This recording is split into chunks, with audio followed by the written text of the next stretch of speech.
Falar em pessoa nova, tem aqui, Caio, uma amiga escreve: Caião, eu sou nova por aqui no Papo de Graça e sou uma grande admiradora da sabedoria que Deus depositou em você. Amém. Eu gostaria de saber se o que Jesus falou é para ser aplicado por nós ou só depois de atos que devo considerar. Não, Me ajude a entender, por favor. Não, Atos é só uma narrativa.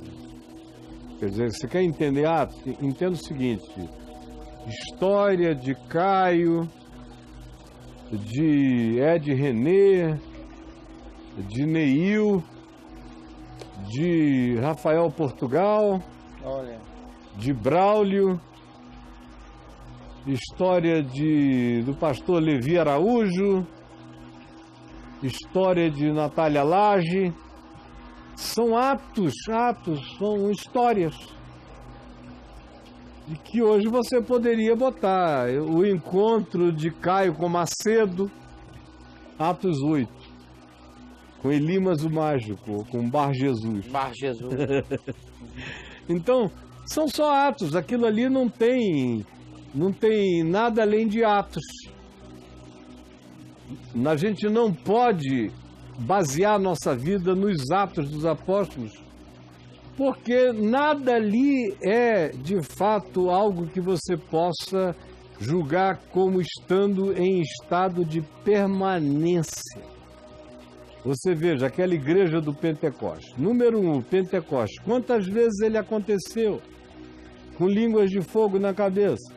Só uma. Logo, eu não posso ter o fenômeno do Pentecostes com língua na cabeça e línguas estranhas e tal, como padronização de nada. Ele não se repetiu. Então foi um evento. Um episódio. Conversão de Paulo. Quantas conversões você encontra? O cara indo matar cristão. Encontra uma luz no meio da Dutra. Isso. Que para o carro, o caminhão, o comboio, aquela loucura, o trânsito inteiro, o sujeito cego. Quantas mais? Não tem. Aquela igreja de Jerusalém, Atos 2, 3 e 4. Cadê ela? Onde ela foi parar? Olha, quando Jerusalém foi destruída nos anos 70, aquela igreja já não existia mais daquele jeito. Ela já tinha tido que mudar todinha porque as circunstâncias se alteraram. Então não, Atos é só um livro de história para a gente saber aquele paleo-evangelho vivido pelos discípulos. É um paleo-evangelho vivido pelos primeiros discípulos. Para a gente saber o que é lei da vida, é Jesus, é o evangelho, filho. É o que eu repito todo dia aqui, que Jesus é a nossa chave hermenêutica. É o evangelho, é só de Jesus, é em Jesus que eu meço tudo. A partir de Jesus eu meço para trás no Velho Testamento, o que é como Jesus ensina que tem que ser, fica. O que não é como Jesus ensina que tem que ser, é só história que eu conheço, mas não pratico mais. Caiu em obsolescência, como diz o escritor de Hebreus. E é a partir de Jesus que eu olho para os apóstolos. No Evangelho, e a partir de Jesus eu vejo as besteiras dos apóstolos, as brigas, quem era o maior, as vaidades, carnalidades deles. E é a partir de Jesus que eu também olho o livro de Atos dos Apóstolos, as besteiras que fizeram, as desobediências.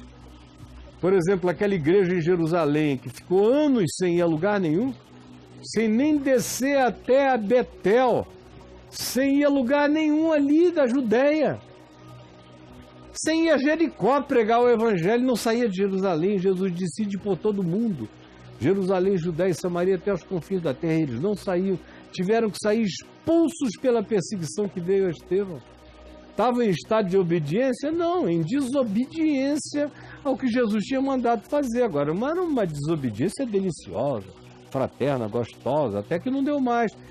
Ficaram tão ensimesmados que as viúvas dos gregos e dos hebreus começaram a brigar entre eles. Você reúne uma igreja e não apresenta o propósito que é ensinar e pregar o evangelho, ela adoece, ela começa a se mesmar, vira o que as igrejas viram, um clube de doentes, cheios de enfermidade. Que perde o sentido, o nexo de ser.